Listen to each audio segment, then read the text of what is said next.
ഇന്ന് നമുക്ക് ഒരു കേക്കിൻ്റെ റെസിപ്പി കാണാം. കുറേ ആൾക്കാർ ചോദിച്ചിരുന്നു കേക്കിൻ്റെ റെസിപ്പി.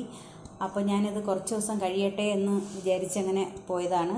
ഇന്നൊരു ബേസിക് കേക്കിൻ്റെ റെസിപ്പിയാണ് ഞാൻ കാണിക്കുന്നത്. ആർക്ക് വേണോ ഉണ്ടാക്കാം. അറിഞ്ഞുകൂടാത്തവർക്ക്, എല്ലാ ആൾക്കാർക്കും അറിയാമായിരിക്കും. അറിഞ്ഞുകൂടാത്തവർക്ക് വേണ്ടിയിട്ടാണ് ഞാൻ കുറച്ച് ഡീറ്റെയിൽ ആയിട്ട് പറയും. ബോറാവുന്നെങ്കിൽ ക്ഷമിക്കണം. ആദ്യമായിട്ട് നമുക്ക് മാവാണ് വേണ്ടത്.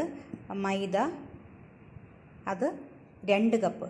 ഇത് 250 ഗ്രാമാണ് ഞാൻ എല്ലാം എടുത്തേക്കണത്. അത് കപ്പ് അളവിൽ ഞാൻ പറയാൻ കാരണം ചിലർക്ക് മെഷറിങ് സ്കെയിൽ കാണില്ല, കപ്പായിരിക്കും. അപ്പോൾ 2 കപ്പ് മൈദ. ഇത് sugar 1 cup plus 4 table spoon. അതൊരു 1.25 പകുതി വരും, 1/4 പകുതി. അതാണ് 250 ഗ്രാം. മുട്ട 5 മുട്ട.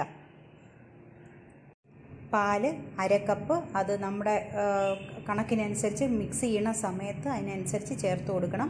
ചിലപ്പോൾ ചിലർക്ക് കൂടുതൽ വേണ്ടി വരും. മിക്സ് ചെയ്യുമ്പോൾ അതിൻ്റെ മാവിൻ്റെ കണക്കിനനുസരിച്ച് ഒഴിച്ചു കൊടുക്കണം. ഇത് 250 ഗ്രാം ബട്ടർ എന്ന് വെച്ചാൽ 1 കപ്പ്, പിന്നെ 2 ടേബിൾ സ്പൂൺ, 2-3 ടേബിൾ സ്പൂണും കൂടെ ആകുമ്പോഴത്തേക്കും അത് 250 ഗ്രാം ആവും. വേണ്ടത് baking powder, vanilla essence. Baking powder 1.5 teaspoon വേണം. ഇത് 1 ടീസ്പൂൺ. നമുക്ക് ഫ്ലേവറിങ് എങ്ങനെ വേണോ ഉപയോഗിക്കാം. നമുക്ക് വേണമെങ്കിൽ വാനിലയ്ക്ക് പകരം വേറെ ഫ്ലേവറിങ് പൈനാപ്പിൾ എസൻസോ അല്ലെങ്കിൽ റോസ് എസൻസോ ഉപയോഗിക്കാം. പക്ഷേ വാനില 1 ടീസ്പൂൺ ആണെങ്കിൽ പൈനാപ്പിൾ അത്രയും ചേർക്കരുത്, വല്ലാത്ത ചൊവ്വ വരും. കുറച്ച് ചേർക്കണം. ഇനി നമുക്ക് സ്റ്റാർട്ട് ചെയ്യാം. ആദ്യം ഞാൻ പറയാൻ പോണത്, ഇത് ഞാൻ എഗ് ബീറ്റർ വെച്ചിട്ടാണ് ഞാൻ അടിക്കണത്. ഈ എഗ് ബീറ്റർ വെച്ചിട്ടാണ്. എനിക്ക് അത് കൈക്കൊക്കെ വേദനയുള്ളത് കൊണ്ട് നിങ്ങൾക്ക് എഗ് ബീറ്റർ ഇല്ലെങ്കിൽ ഇതുപോലത്തെ ഒരു തടിത്തവിയോ ഇതുപോലത്തെ ഒരു ബിസ്ക് വെച്ചിട്ടോ നന്നായിട്ട് അടിക്കണം. എപ്പോഴും അടിക്കുമ്പോൾ ഒരേ ഡയറക്ഷനിൽ തന്നെ അടിക്കണം. ഇപ്പോൾ ചിലപ്പോൾ മക്കളൊക്കെ ഹെൽപ്പ് ചെയ്യാൻ വന്നാലും അവരുടെ അടുത്ത് പറയണം, നമ്മൾ ശ്രദ്ധിക്കണം. ഇങ്ങനെയാണെങ്കിൽ ഇങ്ങനെ തന്നെ അവസാനം വരെയും മിക്സ് ചെയ്യണം. എങ്ങനെയെങ്കിലും മിക്സ് ചെയ്താൽ മാവ് പിരിഞ്ഞു പോവും, നേരെ വരില്ല. ആദ്യം നമുക്ക് മാവിനകത്ത് ഇത് ബേക്കിംഗ് പൗഡർ ചേർക്കാം.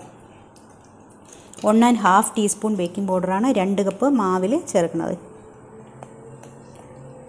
ഇങ്ങനെ അളക്കുമ്പോൾ ഇങ്ങനെ തട്ടിയിട്ട് എടുക്കണം. 1 പിന്നെ 1/2 ടീസ്പൂൺ.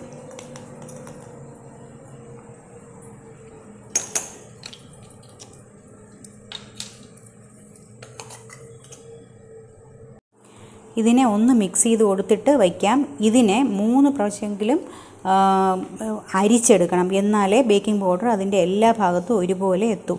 ഞാൻ മാവും എല്ലാ സാധനവും അളന്നത് ഈ കപ്പാണ്. ഇത് സ്റ്റാൻഡേർഡ് കപ്പാണ്. ഇത് 1 കപ്പ്. ഇതുപോലത്തെ കപ്പുണ്ട്. അത് നിങ്ങൾക്ക് കയ്യിലില്ലെങ്കിൽ ഇതുപോലത്തെ കപ്പ് എല്ലാവരുടെ കയ്യിലും കാണുമായിരിക്കും. വീട്ടിലില്ല എല്ലാവരുടെ കയ്യിലും കാണും. ഇതുപോലത്തതിൻ്റെ ഒരു 2 കപ്പും ഒരു 1/2 കപ്പും 2.5 കപ്പ് ഇതിൻ്റെത് ചേർക്കേണ്ടി വരും. ഇതൊരു ചെറിയ കപ്പാണ്. ടീ കപ്പ് നമ്മൾ സാധാരണ ചായ കുടിക്കാൻ എല്ലാ ഗസ്റ്റൊക്കെ വരുമ്പം കൊടുക്കുന്ന ആ കപ്പാണ്. ബട്ടർ ബീറ്റ് ചെയ്യുന്നതിന് മുമ്പ് ഷുഗർ ഒന്ന് പൗഡർ ചെയ്തെടുക്കണം. പൊടിക്കുന്ന മിക്സിയിലിട്ട് ഇതിനെ ഒന്ന് പൊടിച്ചെടുക്കണം. പൊടിച്ച പഞ്ചസാരയും ബട്ടറും കൂടെ നന്നായിട്ട് അടിക്കുന്നതാണ് ബട്ടർ കേക്കിൻ്റെ ആ സോഫ്റ്റ്നെസ് വരുന്നത്.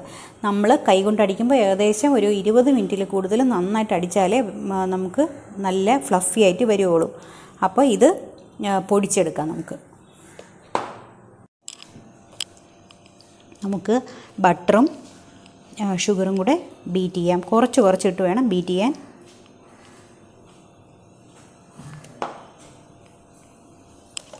പിന്നെ എല്ലാം റൂം ടെമ്പറേച്ചറായി. ബട്ടർ എല്ലാം എടുത്ത് നല്ല റൂം ടെമ്പറേച്ചറിലാവണം. തണുത്ത സാധനം എടുത്ത് വെച്ച് ഉണ്ടാക്കരുത്. മുട്ടയായാലും ബട്ടറായാലും എല്ലാം വെളിയിലെടുത്ത് കുറച്ച് നമ്മുടെ റൂമിൻ്റെ ടെമ്പറേച്ചറിൽ എത്തിയിട്ടേ ഉണ്ടാക്കാവുള്ളൂ, ഇല്ലെങ്കിൽ ശരിയാവില്ല.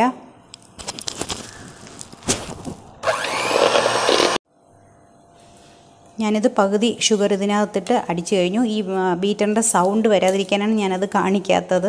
ഞാനത് കാണിച്ചാൽ ഇതിൽ ഭയങ്കര സൗണ്ടായി പോവും. അപ്പോൾ ബാക്കി ഷുഗർ കൂടി ഇട്ട് നമുക്ക് നന്നായിട്ട് ബീറ്റ് ചെയ്യണം. ഈ ബീറ്റർ വെച്ച് അടിക്കുമ്പോൾ കുറച്ച് റെസ്റ്റ് കൊടുത്തേ അടിക്കാൻ പറ്റുള്ളൂ. പിന്നെ നമ്മൾ കൈ കൊണ്ടാകുമ്പോഴത്തേക്കും ആരെയും ഹെൽപ്പിനുണ്ടെങ്കിൽ കുഴപ്പമില്ല. തനിയാണെങ്കിൽ പതുക്കെ ചെയ്താൽ മതി.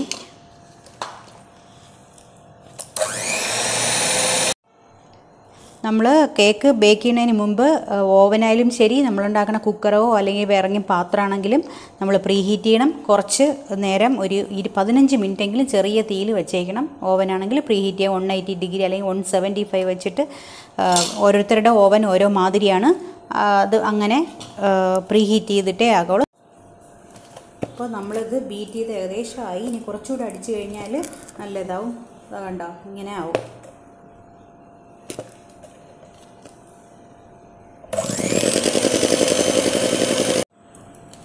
നമ്മുടെ ബട്ടർ നന്നായിട്ട് ഫ്ലഫി ആയിട്ട് വന്നിട്ടുണ്ട്.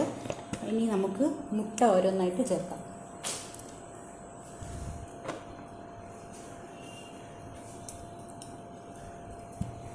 ഓരോന്നായിട്ട് ചേർത്ത് ചെറിയ സ്പീഡിലാണ് ബീറ്റർ വെച്ചടിക്കേണ്ടത്. അല്ല തവി കൊണ്ടാണെങ്കിൽ കുഴപ്പമില്ല. നമുക്കിനി മുട്ട ഓരോന്നായിട്ട് ചേർത്തടിക്കാം. ഓരോന്നായിട്ട് ചേർക്കണം, ഇല്ലെങ്കിൽ അത് പിരിഞ്ഞു പോവും. പതുക്കെ അടിക്കണം, ഹൈ സ്പീഡിൽ അടിക്കരുത്. ഓരോന്നായിട്ട് ചേർക്കാം. മുട്ട ചേർക്കുന്ന സമയം തന്നെ എസൻസും ചേർക്കണം. ആ മുട്ടയുടെ ഉളുമ്പ് സ്മെല്ല് വരാതിരിക്കാനാണ് അങ്ങനെ മുട്ട ചേർക്കുന്ന സമയത്ത് തന്നെ എസൻസ് ചേർക്കുന്നത്. 1 ടീസ്പൂൺ വാനില ഒഴിക്കാം.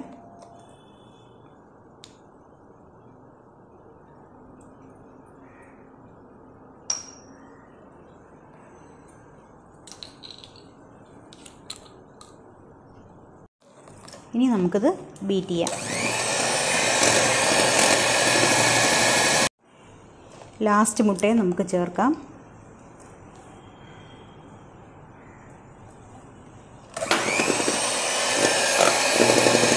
മുട്ടയെല്ലാം ഇട്ട് കഴിഞ്ഞു.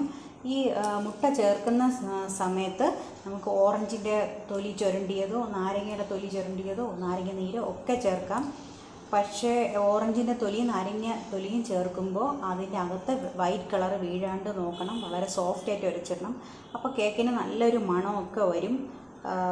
അപ്പോൾ നാരങ്ങയൊക്കെ ഇടുന്നെങ്കിൽ ഇത് ശ്രദ്ധിക്കണം, ഇല്ലെങ്കിൽ കയ്പ്പ് വരും അകത്തെ വെള്ള വീണാൽ. മുട്ടയൊക്കെ നന്നായിട്ടിത് അടിച്ചിട്ടുണ്ട്. ഇനി നമുക്ക് മാവ് ചേർക്കാം. മാവ് ചേർക്കുമ്പോൾ അതിനിടയിൽ പാലും കൂടി ചേർത്ത് കൊടുക്കണം. കുറേശ്ശെ ചേർത്താൽ മതി.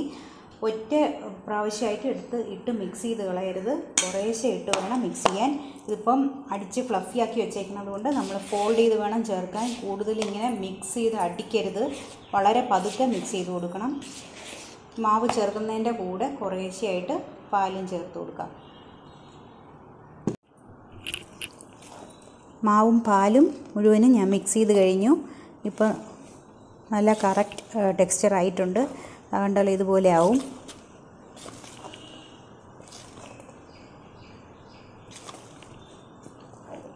ഒരുപാട് ബീറ്റ് ചെയ്യരുത്. മക്കളൊക്കെ ചിലപ്പോൾ മക്കൾ ഹെൽപ്പ് ചെയ്യാൻ വരും. അവരെ ഒരുപാട് ആൺകുട്ടികളാണെങ്കിൽ അടിച്ച് ഇതാകും. അപ്പോൾ അതൊന്നും സമ്മതിക്കരുത്. വളരെ പതുക്കെ വേണം ഇങ്ങനെ മിക്സ് ചെയ്യാനായിട്ട്.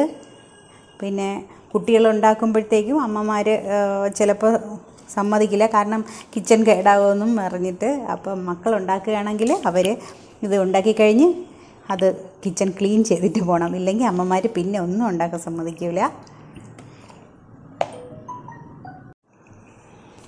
അപ്പോൾ നമുക്കിതൊരു പാനിലേക്ക് ഒഴിക്കണം. അതിന് മുമ്പ് ഇതുപോലത്തെ ഒരു പാൻ നല്ല ബട്ടർ തേച്ച് ഇതിൻ്റെ ഇവിടെ എല്ലാം സൈഡെല്ലാം ബട്ടർ തേക്കണം, അല്ലെങ്കിൽ ഇളകി വരില്ല.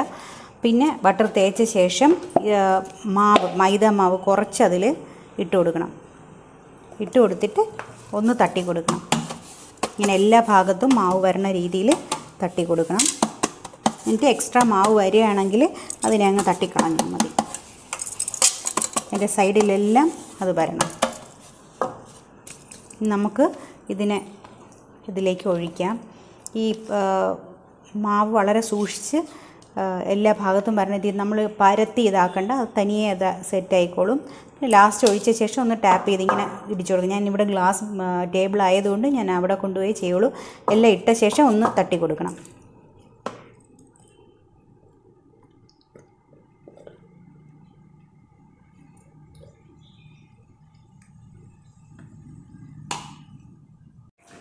ഞാനിതിൽ ഒഴിച്ചു കഴിഞ്ഞു. ഇനി ഇതിനെ ഒന്ന് ടാപ്പ് ചെയ്ത് കൊടുക്കണം, എന്നാലേ എന്തെങ്കിലും എയർ ഹോൾ പോലെ കാണും, അല്ലെങ്കിൽ ഒന്ന് തട്ടി കൊടുത്താലേ എല്ലാ സ്ഥലത്തും ഒരുപോലെ വരൂ. എന്നിട്ട് ഓവനകത്ത് 170 അല്ലെങ്കിൽ 175 അങ്ങനെ വെച്ചിട്ട് വേണം ഇതാക്കാൻ. അല്ലാത്ത കുക്കറിൽ വേവിക്കണമെങ്കിൽ വളരെ കുറഞ്ഞ തീയിൽ പ്രീഹീറ്റ് ചെയ്ത് കുറഞ്ഞ തീയിൽ വെച്ച് വേണം അതുണ്ടാക്കാൻ. അപ്പോൾ ഇത് നമുക്ക് ഒരു 40-45 മിനിറ്റ്സ് എടുക്കും. അത്രയും സമയം തന്നെ കുക്കറിലും വേണ്ടി വരും. ഇടയ്ക്ക് ലാസ്റ്റ് ആകുമ്പോഴത്തേക്കും കുറേശ്ശെ ഒരു കത്തി എങ്ങാനും വെച്ച് ഒന്ന് കുത്തി നോക്കിയാൽ മതി, അപ്പോൾ അറിയാൻ പറ്റും. ഇതിൻ്റെ പുറത്ത് ഞാൻ കുറച്ച് ചോക്ലേറ്റ് ചിപ്സ് ഇട്ട് കൊടുക്കുന്നുണ്ട്. ഇവിടെ കുട്ടികൾക്ക് അങ്ങനെ ഇഷ്ടമായതുകൊണ്ടാണ്. നിങ്ങൾക്ക് നിങ്ങളുടെ ഇഷ്ടത്തിന് എന്താ വെച്ച് ചെയ്യാം.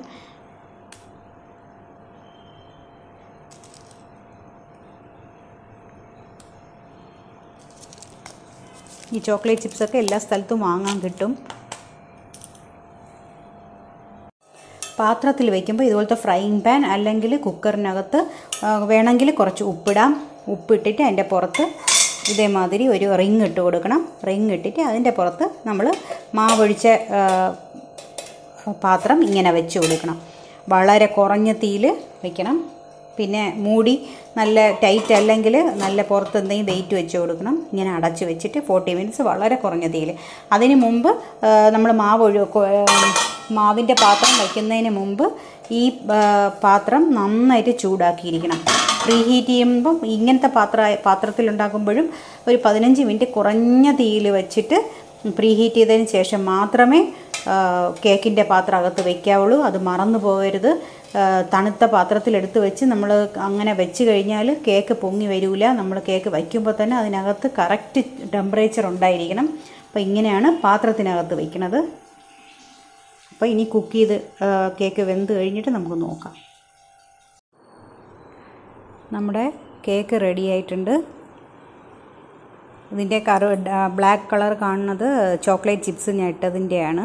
നമുക്കൊന്ന് കട്ട് ചെയ്ത് നോക്കാം എങ്ങനെയുണ്ടെന്ന്. നമ്മുടെ കേക്ക് കട്ട് ചെയ്തു. നല്ല സോഫ്റ്റായിട്ട് വന്നിട്ടുണ്ട്. നോക്കുമ്പോൾ അറിയാൻ പറ്റും, നല്ല സോഫ്റ്റാണ്. അപ്പോൾ എല്ലാവരും ഇത് ട്രൈ ചെയ്ത് നോക്കണം. ഇത് മുറിച്ച് കാണിക്കാം. കണ്ടോ?